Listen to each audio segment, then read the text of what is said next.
con más ánimo. ¿Se escucha, no? Sí. Ya, ahí sí. Yo me muevo harto por si acaso, así que... Pero como no soy muy bajito... ¿Cómo están? Bien, eso, con ánimo. Yo sé que son las 4 de la tarde, llevan escuchando un montón de charlas.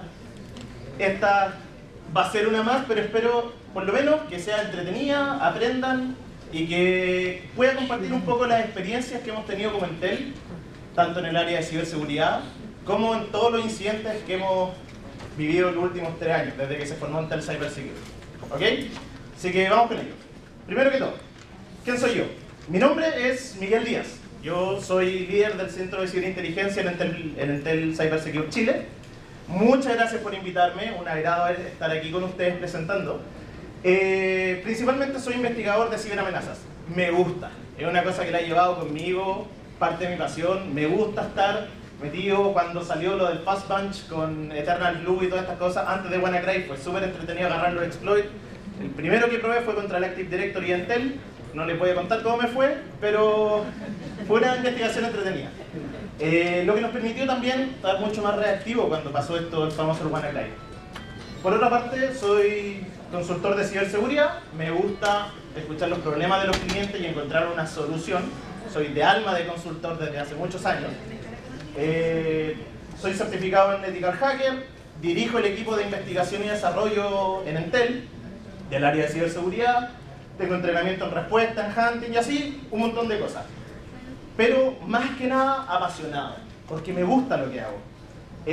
Soy First Responder, y una de las cosas que si alguien quiere meterse en eso, lo invito, es súper entretenido. ¿Sabes lo que es el First Responder o no? ¿Sí? ¿Sí? ¿Más o menos? ¿Mitad? Bueno, el First Responder es como la primera persona que llega cuando dicen, me hackearon. No sé qué pasa, tengo los computadores apagados. Fue muy entretenido. Ustedes saben que tuvimos un ciberataque bastante importante el año pasado, ¿no? En Chile. Sí, con un banco que está en Chile. ¿Sí? Bueno, eso.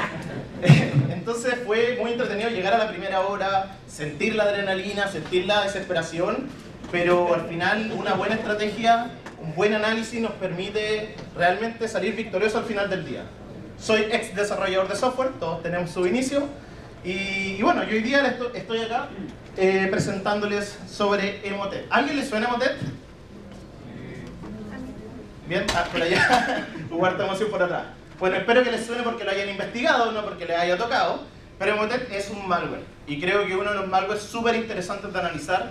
Y hoy día les vengo a contar un poco la historia de en general qué son estas amenazas, con más datos empíricos y contarles historias, para que entendamos un poco cómo pasan estas cosas en el mundo real. Muchas veces lo vemos en películas o lo vemos muy en papel, pero estas cosas pasan. ¿Ya? Así que vamos con ello.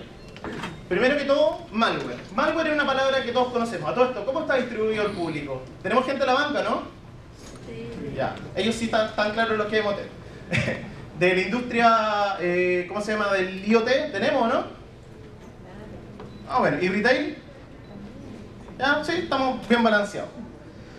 Independiente de la industria, el cibercrimen lo que busca es plata.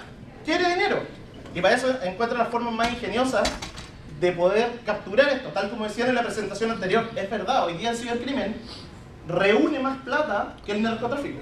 ¿Y por qué? Porque el narcotráfico tú tienes que sobornar a la policía, a los gobiernos, a la aduana, a las personas, y aquí basta con tener una buena conexión a internet, una laptop, un equipo organizado y gente inteligente. Y hoy día está dando mucho dinero y hay mucha inversión ahí. Sin embargo, este asunto de los malware comenzó muchos como chistes de universidades, personas, gente que quería programar algo. ¿Les suena lo que está ahí? Levanten la mano quien identificó el System Shutdown. ¿Ah? ¿Les suena Blaster? Por otra parte, el famoso I Love You o el Anna Kurnikova, que seguro que alguien abrió por aquí alguno de esos. Eran malware en Visual Basic, llegabas, lo ejecutabas, pasaban cosas, te daban vuelta a la pantalla, cuando decían, no, mira, se abre la disquetera, o sea, el de CD, que ahora pocos conocen lo que es, pero se abre el CD, y eran chistes. Pero a medida que pasó el tiempo, esta gente descubrió que el chiste ya no era tan chiste, sino que empezaron a salir los grupos avanzados. Empezaron a salir grupos como Lazarus, que se dice que está auspiciado por Norcorea, grupos como el Equation Group, los Shadow Brokers famosos, ¿cierto? El grupo que está detrás de Emotet. Y Y ahora estos malware que comenzaron a ser muy chistosos, muy entretenidos, muy cómicos, pasó a ser ya crimen organizado. Pasaron a ser malware mucho más sofisticado, que hay inversión monetaria. Eso es súper importante. Nosotros muchas veces nos llenamos de cajas, nos llenamos de tecnología, y para nosotros que nos cueste un ojo de la cara comprar ese firewall que queremos, el cibercriminal dice, oye, cómprame uno, quiero probar el malware antes de tirar esta empresa. Y lo va a probar 300 veces hasta que la máquina en su última firma no lo detecte y después lo va a tirar. Hoy en día el cibercrimen nos gana en número. Y es por eso que es más importante que nunca, y de hecho que hagamos este tipo de conferencias, que nos unamos como comunidad, que compartamos indicadores, que compartamos inteligencia, porque si no, vamos a perder. Así de simple. Hoy en día son mucho más complejos. Por favor haga clic en el archivo .visualbasic y si es que el antivirus tenía la firma, pasaba o no pasaba, hoy en día tienen grados de ofuscación, tienen botnets que lo acompañan, tienen grandes campañas de spear phishing que están por detrás haciendo que esto resulte. Hoy día realmente es mucho más efectivo que antes y principalmente son peligrosos y evolucionan claramente. Hoy en día es todo ataque. ¿A alguien le suena esta fase de un ataque? ¿Le suena el kill chain? Como que es la misma persona que se está moviendo con la manito por ahí. Muchas gracias. Hoy en día hay reconocimiento por parte de los atacantes de la infraestructura. ¿Ustedes saben cómo averiguar qué infraestructura de seguridad tiene una empresa? ¿Se les ocurre cómo podríamos saber qué firewall tienen? Busquen en LinkedIn. Deben estar buscando un especialista en tecnología N. No es más complicado que eso. O sea, vean las ofertas de trabajo. Ah, mira, están buscando especialistas en, no sé, los amigos estaban recién Fortinet. Lo más seguro es que tengan tecnología Fortinet, o Palo Alto, o lo que sea. Hoy día están preparados y hacen este reconocimiento inicial precisamente para ser súper precisos al momento del ataque. Hoy día el atacante puede pasar hasta 6, 7, 8, 9 meses dentro de una compañía antes del día D, por decirlo así. El día en que se roban la plata, te roban los computadores, como por dar un ejemplo. O sea, hay instalación, hay botnet, movimiento lateral, ¿les suenan todos estos conceptos, cierto? Buenísimo, qué bueno que les suenen. Hoy en día estos ataques también han ido mutando, ¿cierto? Aquí yo puse una lista que fue la que en realidad fui recopilando, hay muchos más. ¿Hay alguno aquí que no les suene? Porque yo encantado lo explico. Bueno, ya, Waterhorn Attack. Hay consenso, ¿no? ¿Lo conocen? Ya. Hoy en día nosotros, cuando tenemos políticas de seguridad, tenemos filtros de contenido, tenemos nuestro antivirus, malware, ¿qué es lo que normalmente cargamos? Indicadores de compromiso, ¿cierto? Y estos indicadores de compromiso son, estas URLs son maliciosas, esto pasa.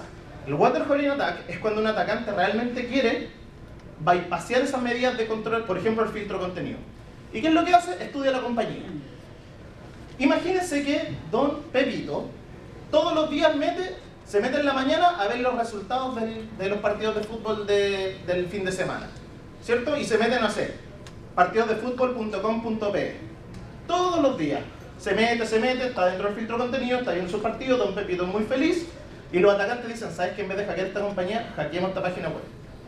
Y hackean la página web, a esa página web le meten malware, y a través de ese pivote de la página web que el usuario constantemente revisaba, entra y llega el malware. Yo tengo un video en YouTube, por si lo quieren buscar, en donde hablamos cómo Rusia afectó los sistemas de SCADA de Estados Unidos. Y ahí ocuparon esta técnica del Waterhorn Attack. Investigaron todo el sistema de señalización que ellos utilizaban, las personas que trabajaban ahí, estudiaron qué páginas se conectaban, a dónde entraban. Esas páginas las hackearon y a través de infectación de esas páginas pudieron llegar a la compañía. O sea, imagínense el grado de inteligencia con lo que estas personas están trabajando. Y nosotros no nos podemos quedar atrás. ¿Algún ataque más de esto? ¿O estamos bien? A ver, ahí tenemos uno. Ya, el escalamiento de privilegio.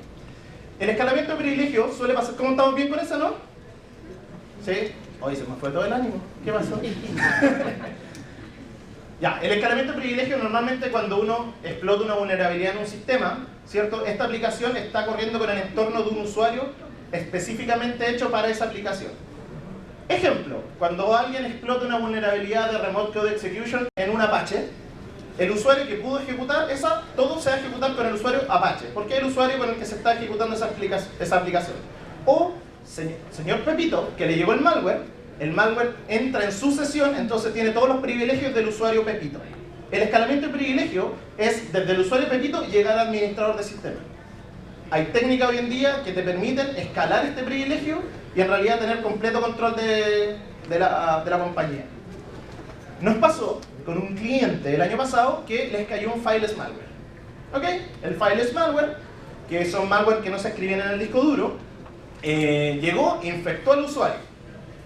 Afortunadamente para el cliente, el usuario, el malware venía con software de cripto minado. Peor de los casos, estás perdiendo energía y CPU y las máquinas se vuelven lentas. No es un ransomware, no te están robando información, pero es un malware al final del cabo. Este usuario, este malware, empezó a investigar la red y llegó al file server. Como la red no estaba completamente bien configurada, pudo loguear en el file server con el nombre de usuario de la persona con el que se ejecutó y infectó al file server. Ahora el file server tenía 8 PowerShell.exe corriendo haciendo criptominado. Muy típico de un fileless malware. ¿Y qué hizo el área TI? Mi cariño al área TI. Cuando le dijeron, oye, el file server está lento. Se loguean por RDP con sus credenciales de domain admin. Una vez que el usuario con domain admin logueó en el file server, el malware tenía un módulo de Mimikatz, que es un programa que te permite scrapear credenciales de memoria, y ahora el malware es domain admin. Hizo un escalamiento de privilegio de cierta forma. Y ahora, con control de domain admin, infectó el domain controller y el resto de la compañía. Y ahí la gente dijo, me llegó un malware, ayuda. Y ahí fuimos, sábado a las 4 de la mañana, poniéndome el pantalón, ya, vamos a incidente. Pero eso es la gracia de ser Field Responder, ¿tá? Tiene su adrenalina. Espero que no me llamen ahora, así que vamos a dejar el teléfono al lado. Entonces, de estos tenemos muchísimos ataques. Y sinceramente, esta lista de ataques es algo que todo CISO debiese conocer. No debiese estar 100% preocupado en sus controles, que ojo, son importantes, seguridad de la información, normativa, etc. Pero también hay que hablar el lenguaje del atacante. Así que ojalá nos podamos ir con conceptos, con historia y con conocimiento de esta presentación. Algo que no es sorpresa para nadie, que es la receta para que todo malware funcione, independiente de la malware, independiente de sus características. Primero, una campaña de phishing. Hoy día gran porcentaje del malware entra por phishing. ¿Por qué? Porque tenemos nuestra tecnología, nuestro firewall de última generación, nuestro CIEM, etc.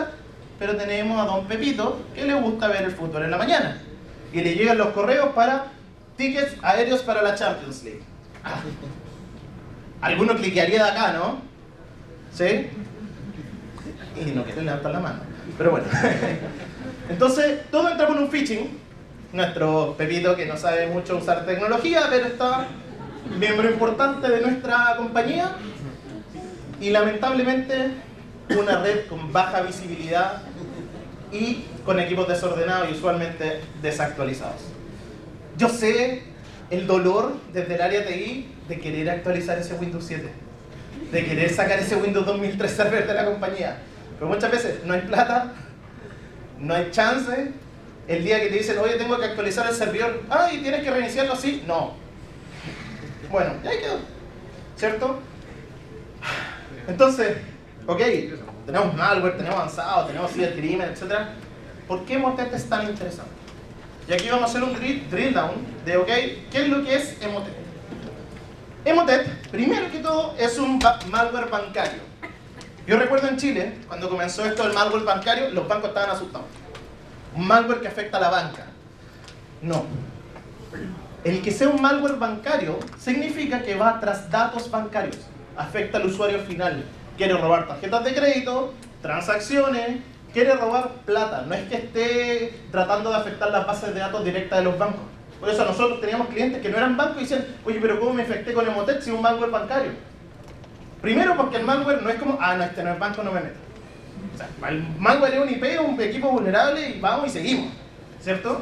Pero un malware bancario es que va detrás de las platas de nosotros, ¿cierto? Primero, lo otro, es un malware avanzado. ¿Qué significa? Que no es un malware simplemente que lleguen, lo programan, lo tira. Tiene grados de ofuscación, está bien pensado, tiene una campaña de phishing, tiene personas que están actualizando constantemente el código base del malware. No es la misma versión. De hecho, seguramente la presentación que estoy haciendo hoy día, el malware ya ha mutado 17 veces. A lo que termine la presentación, con nuevas cosas. De hecho, el Motet parte el 2014, atacando principalmente a Alemania, Austria y Suiza. Y se ha ido avanzando a lo largo del mundo. ¿Por qué? Porque ellos también aprenden. Hay una inversión. Ellos quieren ser buenos en ser malos. Entonces, ellos van metiéndole más módulos, van metiéndole más investigación, van comprando todas las tecnologías, lo van probando, porque tienen su pega. Y es literal. O sea, no estamos hablando del cibercrimen que está en el sótano de la mamá y se comunican por Skype. Son empresas literalmente que tienen oficinas compradas y van a trabajar con horario de oficina para hacer cibercrimen. Suena como extraño, suena como nos daríamos cuenta. No es tan simple. Otra parte es modular. Una de las gracias de los malware modulares es que son adaptables en el tiempo. Se puede infectar el malware y pueden ir bajando distintos módulos. Para hacer denegaciones de servicio, para robar credenciales, para hacer ransomware, para hacer criptominado. Una vez que el malware está implantado en el sistema, le preguntan a la nave nodriza y dice, ¿qué quieres que haga? No, mira, te va a cargar 2 módulos bancarios. Listo, los descarga y se va actualizando. O sea, los malwares se actualizan más rápido que nuestro sistema. Tiene módulos de meta-evasión, que voy a entrar un poco más en detalle en la slide siguiente. Pero son re interesantes, características polimórficas. Y utiliza Command and Control. Vamos a ir en detalle con cada uno de ellos. Primero que todo, y es lo que les decía, un malware bancario, ¿cierto?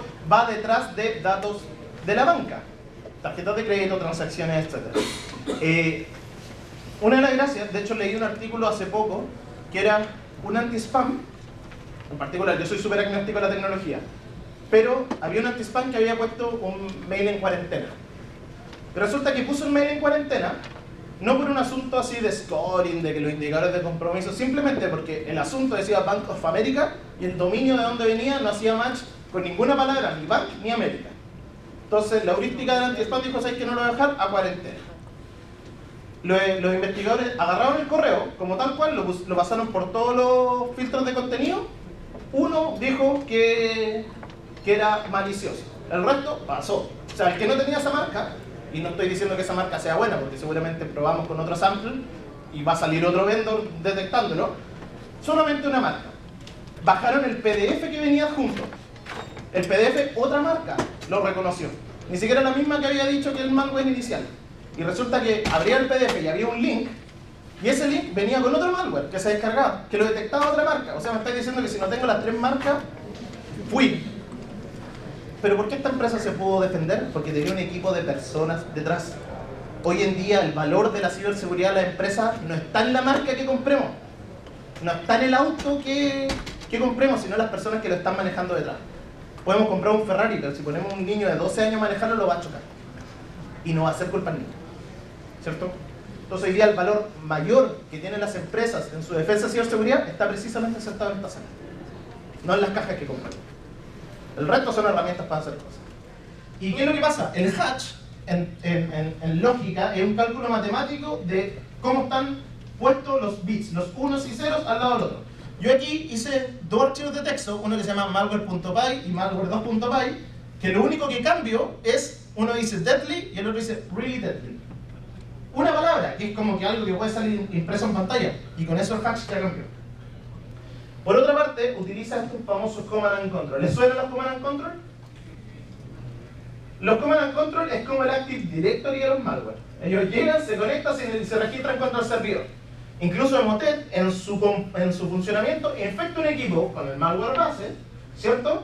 Y le dice, oye, ¿sabes qué? Me acabo de infectar un Windows 7 con este Service Pack, con estos programas, con esta cuenta, y se lo dice a través de un mensaje post al servidor. Y ojo, puede salir por el puerto 443, así que el que dice, no, yo bloqueo los puertos distintos, puede salir igual y encriptado SSL. Y resulta que dicen, soy este. Ok, y te da un malware específico para ti. Y ahí se descarga y se van comunicando y el malware dice, oye, ¿qué hago ahora? No, mira, robate unas contraseñas. Ya, bueno, ahí está. Y ahí está trabajando constantemente. Estos son malware bastante autónomos, pero se controlan por servidores que son controlados, valga la redundancia, por estos hackers. Voy a presentarlos. Primero empezamos por la izquierda, por las damas. María Angélica Castillo Ríos, que es jefa de la Oficina de Tecnologías de la Información del Ministerio de Relaciones Exteriores. Gracias por venir. Giancarlo Gómez, bueno, el que se sienta al medio, es el gerente adjunto de Arquitectura de Seguridad en el Banco de Crédito y también, sobre todo, coordinador de CISOBIT. José Luis Saldaña, gerente de Cómputo Forense y Fraude Cibernético en Banco de Crédito. Javier Romero, que nos acompaña aquí a la derecha, presidente de ISC Cuadrado, del chapter peruano. Guillermo Segarra, quien se sienta a su izquierda, presidente de ISACA Lima Chapter. Aníbal Gutiérrez, bienvenido Aníbal, gerente de consultoría en riesgos y auditoría interna en PricewaterhouseCoopers. Y Freddy Alvarado, jefe de la oficina de proyectos MBA y profesor de operaciones ITI en ESAN. Bueno, les doy la bienvenida y a continuación hemos seleccionado algunas preguntas que tienen que ver con su experiencia y con la especialización que han estado desarrollando a lo largo de este tiempo. Entonces, voy a empezar con María Angélica. Como bien sabemos, la ciberseguridad toma un lugar prioritario de la acción exterior de todos los países, ¿no? Con el objetivo de preservar los intereses nacionales. En este sentido, ¿cuál es el rol que está tomando el Ministerio de Relaciones Exteriores para contribuir con la ciberseguridad en el Perú? Te doy el micrófono. Bueno, el Ministerio de Relaciones Exteriores pertenece al SINA, al Sistema Nacional de Inteligencia del país, en el cual están otras instituciones también. A través del SINA, que establece un decreto legislativo 1141, si mal no recuerdo, en el cual establece el fortalecimiento y la modernización de este sistema, establece al Ministerio, le brinda el rol de la cooperación internacional en materia de seguridad y en consecuencia, ciberseguridad, para cooperar con otras entidades y con otros países. También en este ámbito del SINA venimos participando en la elaboración, la formulación del Plan Nacional o la Política Nacional de Ciberseguridad, que en un inicio se denominaba y que se ha cambiado un poco el nombre de Plan Nacional de Seguridad Digital, porque así lo establece la OCDE, porque el país está pretendiendo pertenecer a la OCDE. En ese ámbito, en el país venimos cooperando en las mesas de trabajo. El día martes vamos a tener una presentación ante un comité, a la Secretaría de Gobierno Digital, quienes hemos venido participando en estas mesas, para que luego de ello se pueda aprobar en el Congreso, así como fue aprobado en febrero de este año la adhesión al convenio de Budapest, que fue también iniciativa del Ministerio de Relaciones Exteriores. Asimismo, se viene coordinando de manera estrecha con otras organizaciones, como por ejemplo la ONU. Sabemos que en recientes declaraciones del secretario general de la ONU indicó que una de las primeras líneas de todo el ámbito de ciberterrorismo, de terrorismo en general, la primera línea es la ciberdelincuencia. Entonces, en ese aspecto, todos los países que pertenecen al Comité Europeo, a organizaciones de las Naciones Unidas, se vienen trabajando en ese ámbito. Asimismo, a través de la Cancillería se logra mucha cooperación para capacitar a profesionales tanto del sector gobierno como también de diversas empresas. Entonces, venimos participando muy de la mano también para que la adhesión al convenio de Budapest, que fue en febrero de este año, haya una cooperación en el marco de los delitos informáticos, de pornografía infantil, que vemos mucho en el país, para que puedan ya procesar derechos penales ante los ciberdelincuentes que están realizando estas acciones. Gracias. Muchas gracias. Has tocado temas muy importantes, hasta el tema del convenio Budapest, que luego vamos a retomar en una de las preguntas. Para Aníbal, en la experiencia que has tenido, Aníbal, implementando controles de ciberseguridad en todo tipo de empresas, ¿no? Un factor relevante dentro de toda estrategia es el de concientizar y hacer que nuestros usuarios tomen conciencia para poder optar por una cultura de seguridad ante sus actividades diarias o laborales.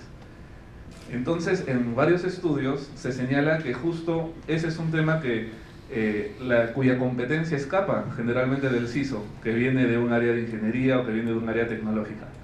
En tu experiencia, ¿cómo es que las empresas están afrontando y cuáles son los factores críticos de éxito para poder implementar una cultura de seguridad de la información y ciberseguridad sostenible? Muchas gracias, buenas tardes con todos. De acuerdo a nuestra experiencia, bueno, factores clave de éxito en temas de seguridad tradicional siempre ha sido el tema de contar pues, con una política, desarrollar unas políticas de seguridad de la información, desplegarlas dentro de la organización. Está el tema del apoyo de la gerencia, son clichés quizás muy importantes, el tema del presupuesto, para que exista un programa de concienciación, y tenemos la medición, ¿no? Y el programa en sí, ¿no? De lo que acabo de mencionar de concienciación.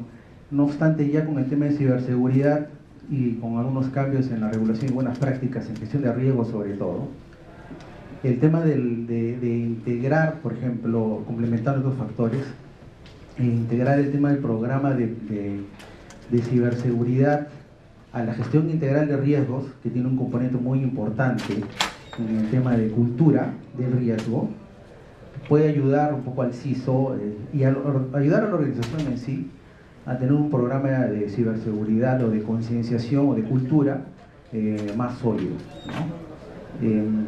Otro aspecto muy importante es el tema del apoyo a la gerencia, ¿no? El tema del apoyo a la gerencia ya con los temas de ciberseguridad, haciendo un poco más, involucra quizás al director, el board de la organización, ¿no?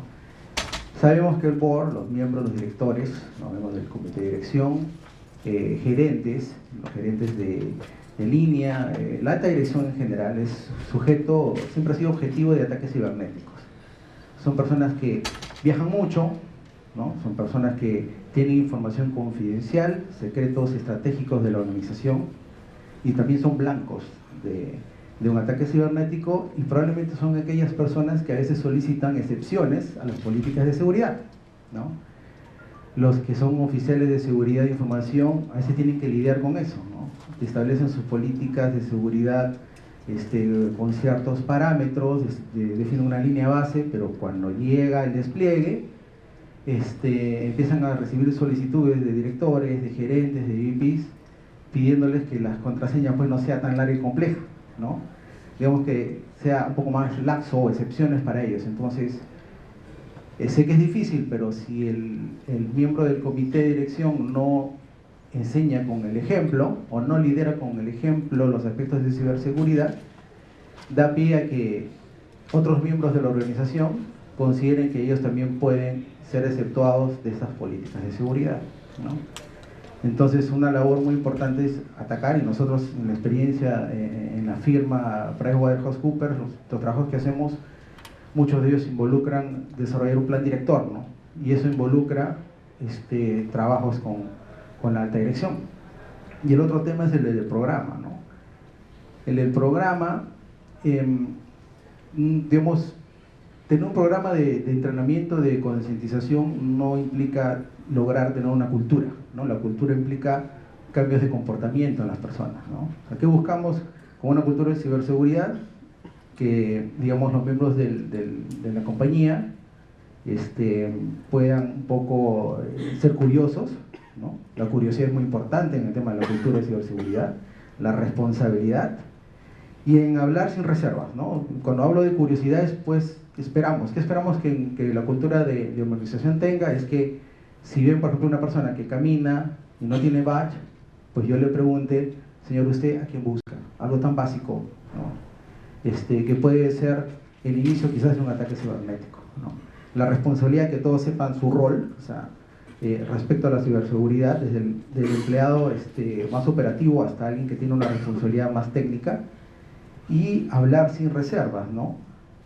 Decir qué aspectos o qué políticas de seguridad se tienen que mejorar en la compañía. Eso esperamos de una cultura, y estableciendo los valores, estableciendo mi estrategia de cultura de seguridad, haciendo un diagnóstico de cómo estoy, definiendo un programa que logre esos cambios de comportamiento y monitoreándolo a través de algunos indicadores, consideramos que es lo más apropiado para fortalecer esta cultura en ciberseguridad.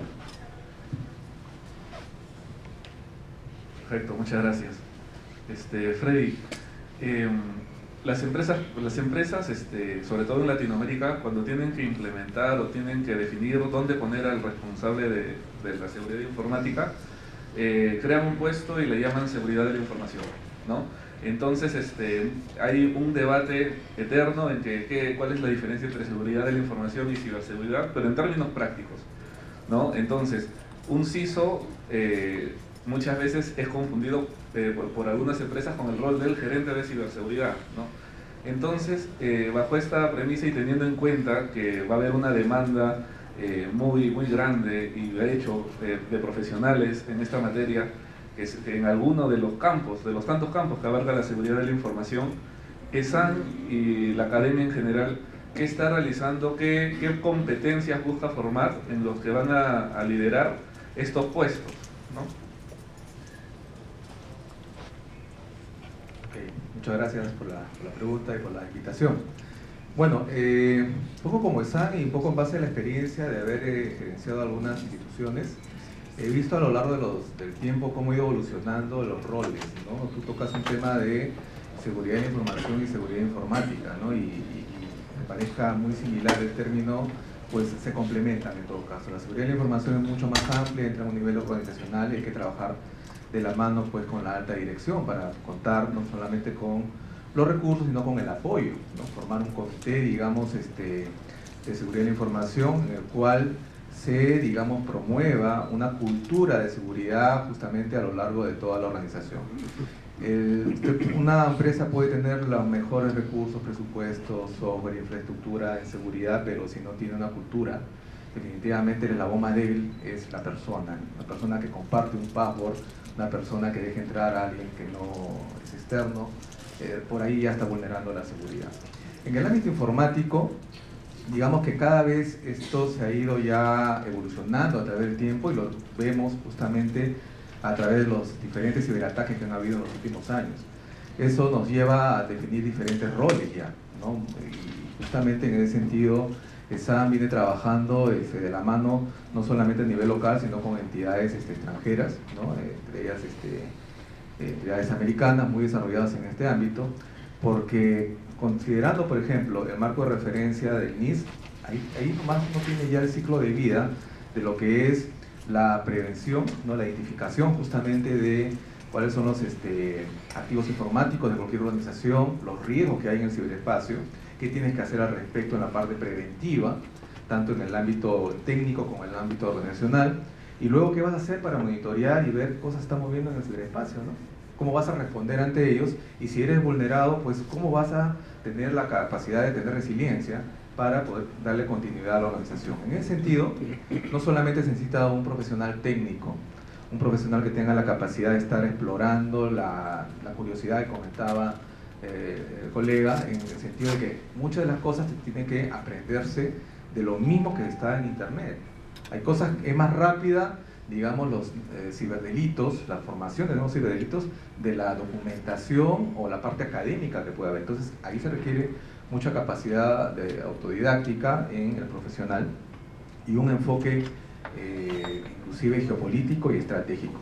Muchas de las vulnerabilidades que han habido en algunos países es por diferencias o problemas, conflictos políticos entre Estados Unidos, entre China, Rusia, y por ahí nomás ya te está dando el contexto para poder justamente esperar algún tipo de ataque. Entonces, no solamente necesitamos técnicos, necesitamos gente con capacidad estratégica, con una capacidad justamente de poder aprender por sí mismo, y obviamente una cultura muy orientada al tema ético, ¿no?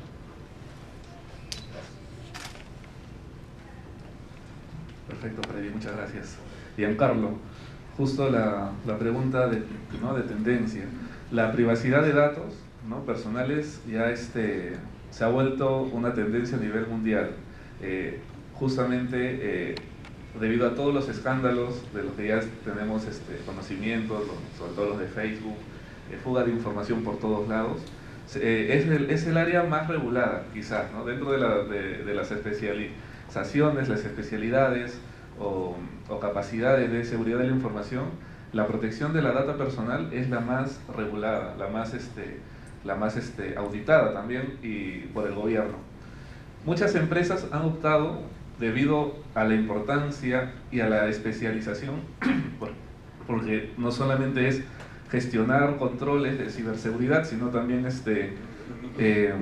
entender el idioma jurídico, el impacto legal que puede tener, han decidido por separar, disgregar los roles, ¿no?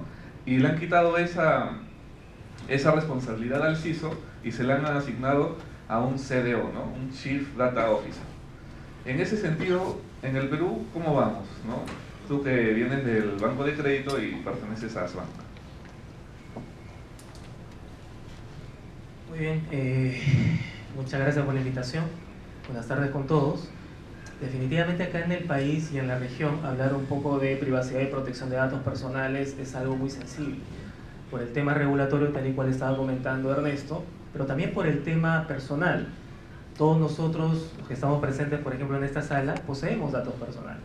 Entonces, entra allí justamente la criticidad de la información que como entidades financieras, entidades de gobierno, sector público, privado, minería, etcétera, retail, tenemos la obligación de poder proteger de manera adecuada justamente esos datos que son tan requeridos a veces por los ciberdelincuentes.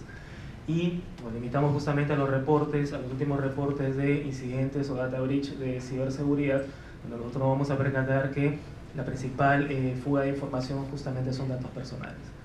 La función o el rol de oficial de privacidad no es algo nuevo, tal vez nosotros acá en la región ya lo teníamos hace bastante tiempo, solo que con la publicación del nuevo Reglamento General de Protección de Datos de la Comunidad Europea, como que la función del delegado de protección de datos salió un poco más a la luz, teniendo funciones básicas de implementar los marcos normativos en tema de protección de datos personales, reportar a las autoridades competentes por el tema de cumplimiento normativo, entre otros tipos de funciones. Justamente es por ello que la especialización para que una persona pueda ver los temas de protección, privacidad y datos personales escapa un poco más allá de la función del CISO, del Oficial de Seguridad de la Información. Acá en Perú nosotros tenemos la Ley de Protección de Datos Personales que fue aprobada en el año 2011. Su reglamento fue aprobado en el año 2013 y en el reglamento justamente indicaba un límite de implementación que culminó en mayo del año 2015, por ejemplo. Si nosotros hacemos una consulta, a grosso modo, de cuántas empresas acá en Perú han implementado el marco normativo de protección de datos personales, nos vamos a dar con la sorpresa de que el nivel de cumplimiento acá en el país es muy deficiente. No por el tema de, por ejemplo, conocimiento, sino por el tema también de tener profesionales competentes que puedan implementar justamente este marco normativo. La Autoridad Nacional de Protección de Datos Personales acá en Perú, dentro de sus funciones de acompañamiento, de poder ayudar a las empresas que puedan implementar la ley de protección, también cuenta con una función de acompañamiento. Pero desgraciadamente la función de acompañamiento tal vez no la tienen tan bien implementada por la cantidad de personas que pueden existir ahí. Si nosotros vamos a la página web donde figura el Registro Nacional de Protección de Datos, de Banco de Datos Personales, que está dentro del MINJUS, nos vamos a percatar que son aproximadamente 18.000 bancos de datos que han sido registrados, 18.000 empresas. Pero si nos vamos a la base de datos de la SUNAT, nos percatamos que son miles de empresas que existen acá en el país, si no hablamos de millones. Entonces ahí podemos ver un poco el nivel de cumplimiento, que es un poco más, es un poco tal vez no tan bueno acá en el país en tema de protección de datos personales. Ahora, hablando puntualmente de la ley de protección, nosotros hablamos de 8 principios rectores. El principio de legalidad, el principio de consentimiento, el principio de proporcionalidad, y dentro de los 8 principios hay un único principio que es el principio de seguridad. Es por ello que la función de un oficial de protección de datos personales, siendo un poco más especializado, un poco más amplio, a la vez, escapa de las funciones del oficial de seguridad de la información. El oficial de seguridad de la información complementa la función de privacidad y protección de datos personales justamente con el principio de seguridad.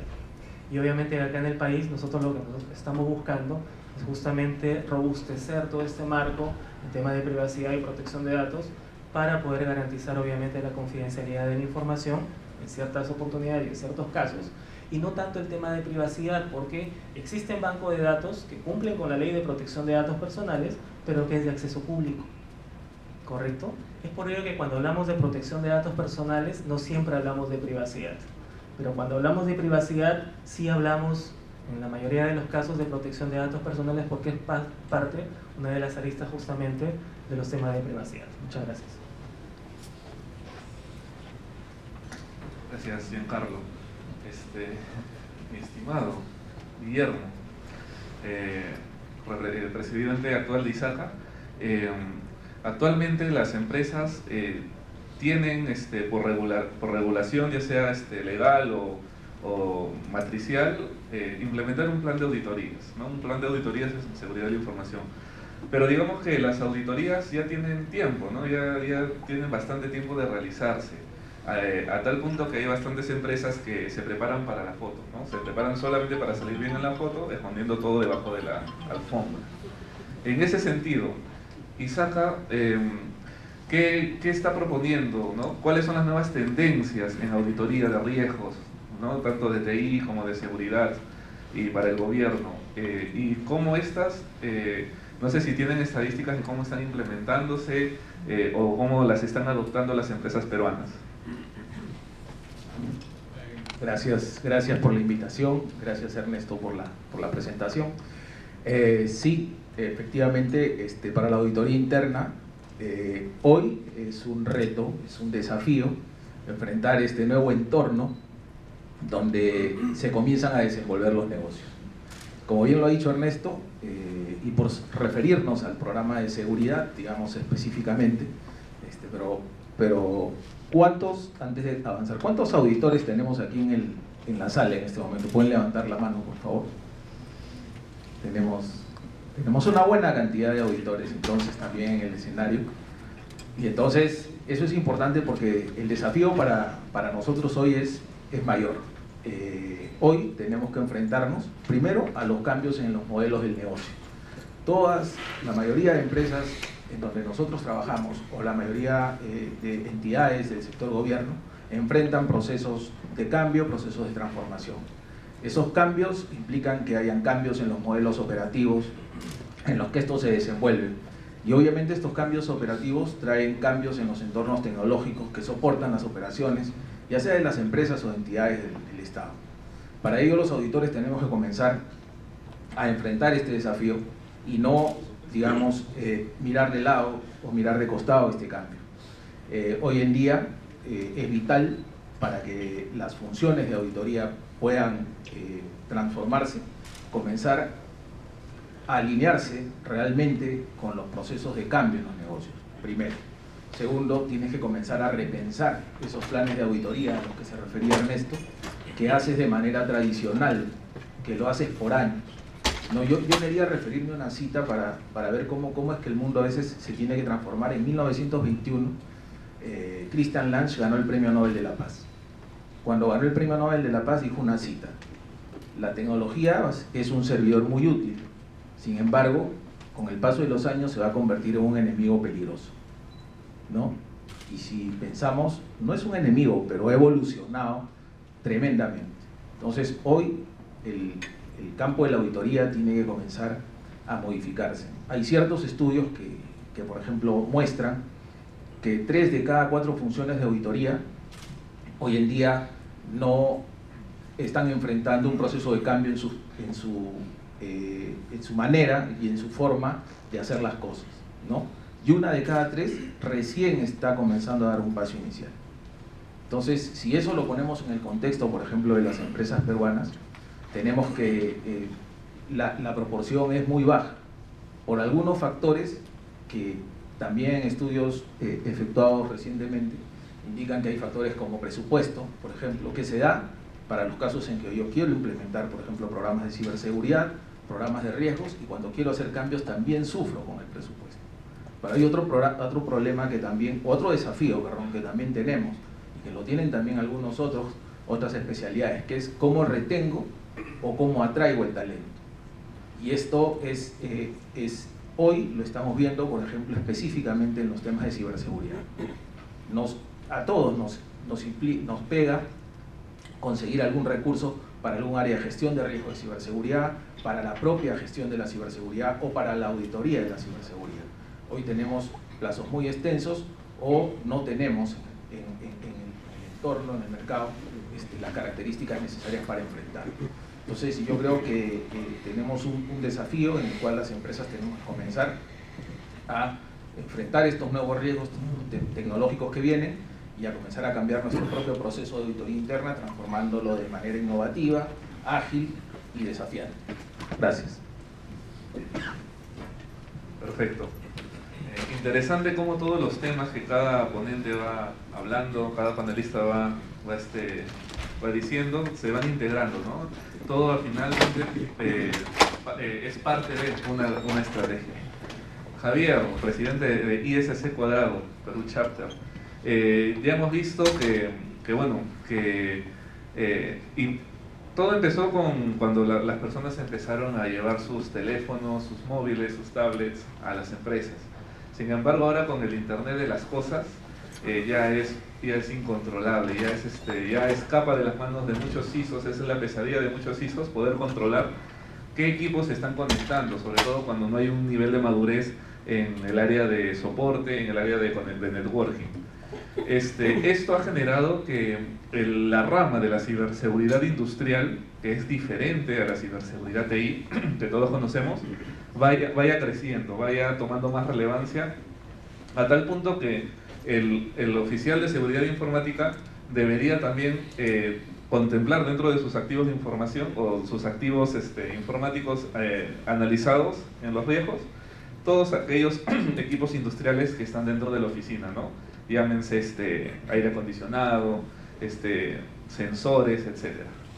En este sentido, en este escenario, ¿no?, cada vez más complejo y no entendido por muchas empresas, ¿qué propone ISC Cuadrado en temas de estrategias? ¿Qué estrategias propone, metodologías para poder afrontarlo? Y sobre todo, ¿cómo estamos en el Perú? Gracias, Ernesto. Yo quiero comenzar con una pregunta para el público, si me permites. ¿Quieren levantar la mano los que han jugado ajedrez alguna vez, por favor?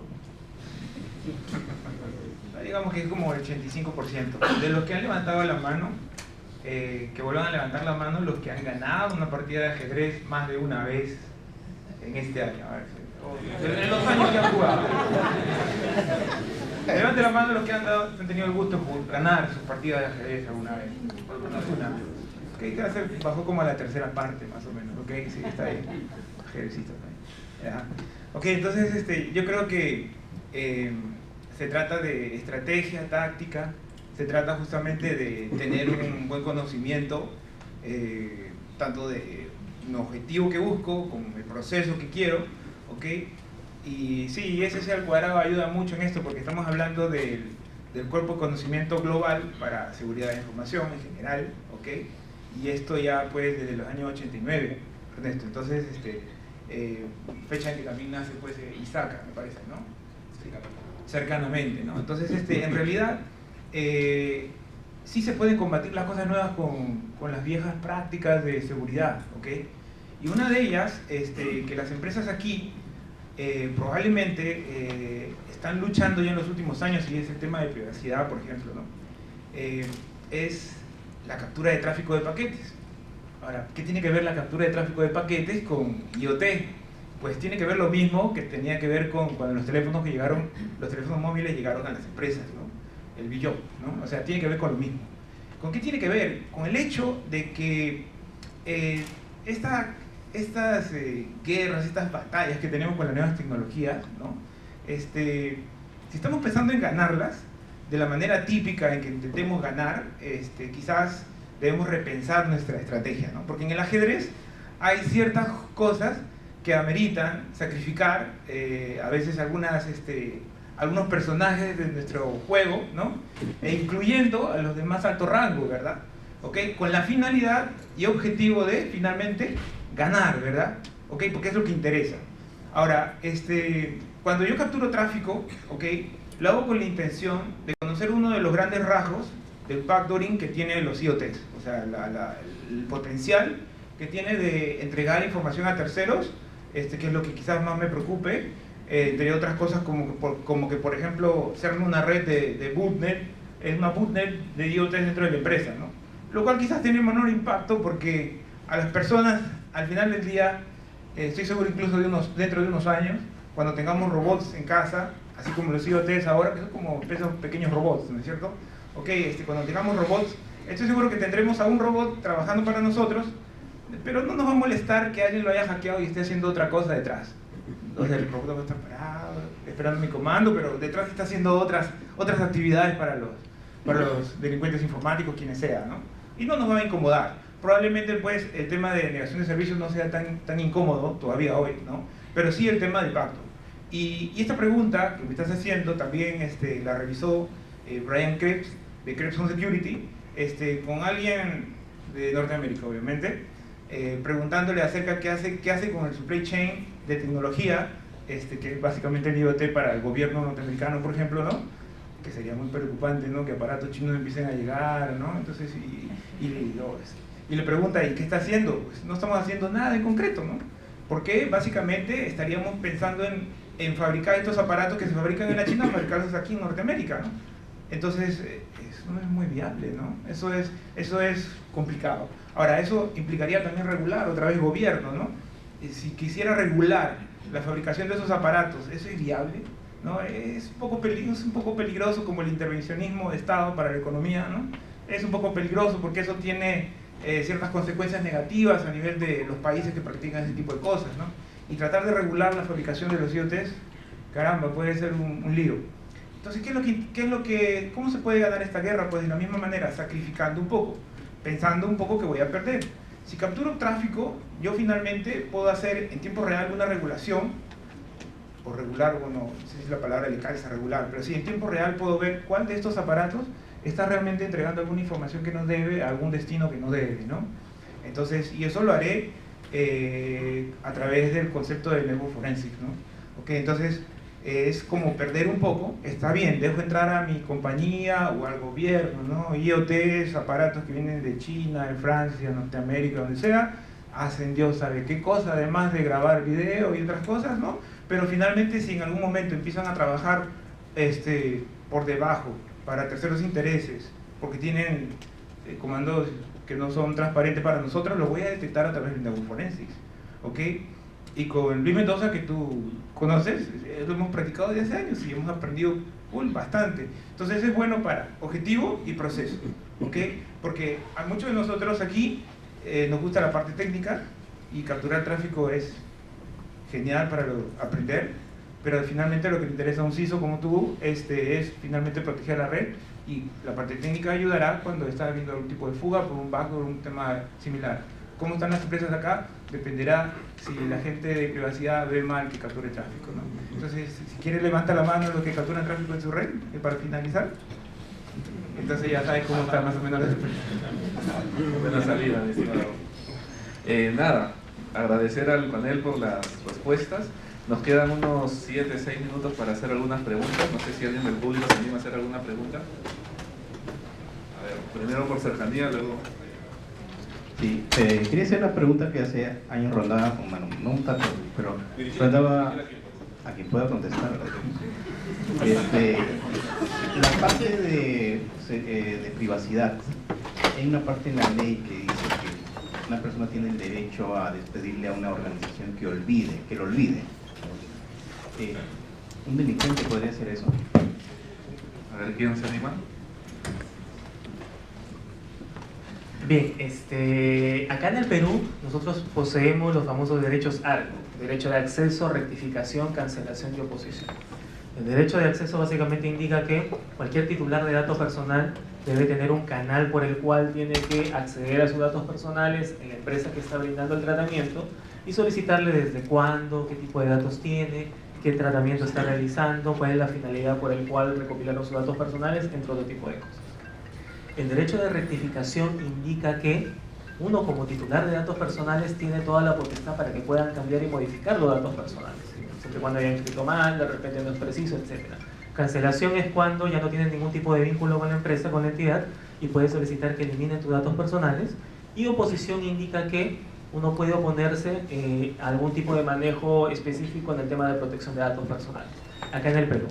En la Comunidad Europea sí existe el derecho al olvido, donde indica que uno puede solicitar a los buscadores de Internet que eliminen tus datos personales o que no dejen de indexar tus datos personales siempre y cuando tú no seas una persona pública, no seas un político o algo por el estilo y no tengas ningún tipo de antecedente judicial. Entonces, el derecho al olvido no aplica justamente para lo que habías comentado, sino sería demasiado sencillo, por ejemplo, que varios delincuentes soliciten el derecho al olvido, estando en la Comunidad Europea, soliciten el derecho al olvido y pueden eliminar. Acá en el país no tenemos en sí el derecho al olvido, pero sí tenemos el derecho de cancelación. Pero tampoco es aplicable justamente por los comentarios que te acabo de realizar, y en este caso un delincuente no podría solicitarlo. Aquí van a hacer. Dos premisas antes de hacer la consulta. El primero es que indudablemente la información es un activo de la empresa, sea digitalizado o sea que no. Y el segundo tema es que en el Perú el 70% de nuestras empresas son informales.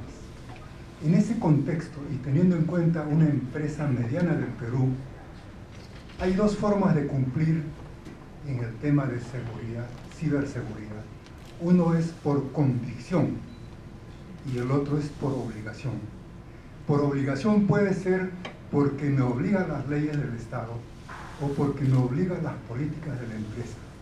Mi consulta va a lo siguiente: ¿cómo podemos mejorar esa actuación de algunos compañeros de trabajo que lo hacen por convicción y que traslademos la mayor parte de los que hacen por obligación? Gracias.